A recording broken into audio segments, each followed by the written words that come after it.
రీతు చౌదరి అటు పవన్ కళ్యాణ్ని ఇటు డేమన్ పవన్ ఇద్దరిని ఒక గుప్పెట్లో తీసుకొస్తుంది. అలగడం చేతులు పట్టుకోవడం, ఒకరిని హక్ చేసుకోవడం, ఇదంతా చూపిస్తుంది. ఇంకా రాను డేమన్ పవన్కి పవన్ కళ్యాణ్కి ఇద్దరికి గొడవలు అయితే అని అనిపిస్తుంది. ఇంకోటి సంజన అసలు సూపర్. అంటే బిగ్ బాస్లో ఒక ఆంటీ కానీ అసలు ఆ లవ్ ట్రాక్ నడపాలంటే ఆమెనే లవ్ ట్రాక్ నడపాలి. ఎందుకంటే అంత క్యూట్గా ఉంటుంది ఆమె, చూడడానికి కూడా అంత క్యూట్గా ఉంటుంది ఆమె.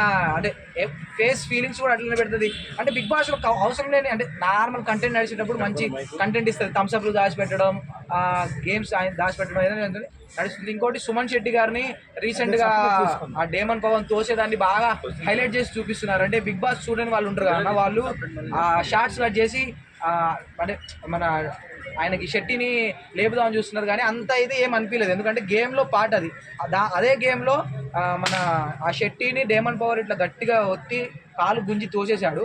అదే గేమ్లో మరి అట్లా అంటే బర్నీ గారు ఇమాన్యుల్ని మొత్తం షెట్టిపి అక్కడ గట్టి గొంతు పట్టి కూర్చున్నాడు. అంటే ఒకదాన్ని చూపించాలి, ఒకరిని లేపాలి, ఒకరిని లేపొద్దు అని. బిగ్ బాస్ చూడని వాళ్ళు అట్లా చెప్తారు. కానీ లోపల బిగ్ బాస్ చూస్తుంటే అంత పెద్ద చిన్న గేమ్ అది. గేమ్లో కొట్టుకోవడం తోసుకోవడం అది కామన్.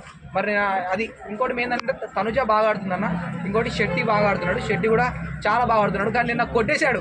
ఆ టాయ్స్ గేమ్లో అయితే కొడుతున్నాడు, దగ్గర పోతుంటే కొట్టేస్తున్నాడు. దానికి కూడా ఎమోషనల్గా ఇన్స్టాగ్రామ్లో రీల్స్ పెడుతున్నారు.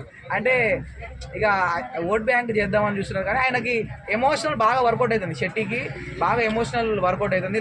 అంటే మెల్లగా మాట్లాడడం వల్ల బీజం మధ్యలో వేసుకొని ఆయనని ఓటింగ్ పెరుగుతుంది. అసలు బిగ్ బాస్లో ఓటింగ్ చూడగానే ఆయనదే ఉంది. అంటే ఇక్కడ గేమ్లో కానీ ఇక్కడ డిస్కషన్స్లో కానీ లేడు. కానీ ఓటింగ్ చూస్తే మాత్రం ఆయనది ఎక్కువ అయిపోతుంది.